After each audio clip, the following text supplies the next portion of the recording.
sensitive phobic ကလေးပေါ့နော်မဝယ်ထားတော့မ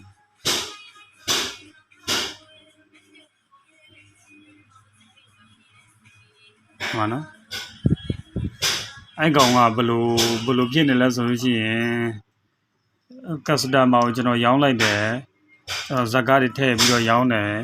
ရောင်းတဲ့ခါကျတော့သူသုံးတယ်ဆက်မပြေဘူးဖုန်းကနေခဏခဏကန်ထွက်တယ် Realme C12 ပေါ့နော်သူသုံးတဲ့ဖုန်းက Realme C12 နဲ့သုံးတယ်ဆက်မပြေဘူးအဲ့ဒါနဲ့သူ့အမျိုးသားစီကဂီတာတီးကိုကျွန်တော်ဟိုဟာနဲ့ချိန်ပြီးတော့ပြန်လုပ်ပေးလိုက်တယ်အဲ့ဒါလည်းကျွန်တော်စီမှာသုံးခဏပဲဆင်ပြေတယ်ပြီးလို့ကျန်သူတို့စီရောက်တော့ဆက်မပြေတော့ဘူး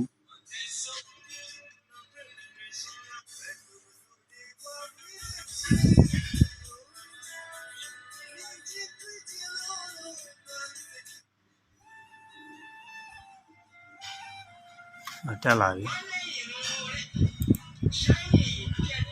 အဲ့လိုပဲ sensitive phobic ကအခုမှ 1.83 GB တကယ်ကြော်ပဲကျန်တော့တယ်အဲ့လိုအဲ့ဒါလေးဖြစ်နေတယ်ဒီမှာ format ချလည်းဘလုံးဝမပြတ်ဘူးသူကခိုင်းဆိုချင်း format ချရင်ပြတ်တယ်ဒီကောင်မပြတ်ဘူးဒီလို asset ကလေးကျန်ထားတာပဲအဲ့ကောင်ဘယ်လိုဖြစ်ရလဲဆိုလို့ချင်းအထဲဝင်ပြီးတော့ဒီလိုဖြတ်လိုက်မှပဲပြတ်တယ်အဲဆိုချင်ဗလာပြသွားရင်အဲဆိုဒီမှာလောင်ဆိုတဲ့ဇကားဟိုအပိုင်းလေးပေါ့နော်ဒီကောင်ကဘယ်လောက်ရှိလဲဆိုကြ MB လေးကျွန်တော်ကြည့်လိုက်မယ်ဟို100နဲ့100ခွန် MB ပဲရှိတယ်အဲ့ဒါကိုကျွန်တော်ဒီအဲ့ဒီဖြတ်ကလေးကိုကျွန်တော်ထည့်လိုက်မယ်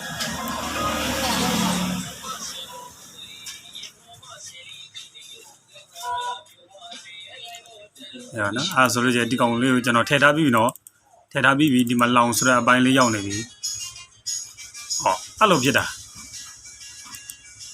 အဖွင့်လို့မရဘူးပြီးလို့ကျရင်ဒီကောင်ပြန်ဖြုတ်လိုက်မယ်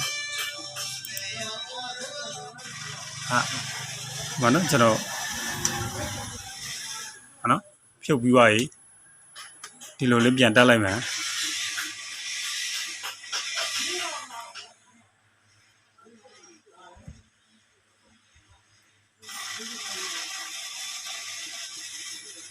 ဒါပြန်တက်လာပြီခုနထည့်လိုက်တဲ့ဇာကားမရှိတော့ဘူး64 bit က64 gig ကဟိုဟာတကယ်ကြော်ပဲကြံတော့တယ်အဲ့လိုဖြစ်နေတယ်ဒါပထမဆုံးဒီကောင်ကိုစရောင်းတာပဲကျန်တဲ့ကတ်တွေလည်းရှိသေးတယ်ကျွန်တော်မရောင်းရသေးဘူးအဲ့ပေါ့နော်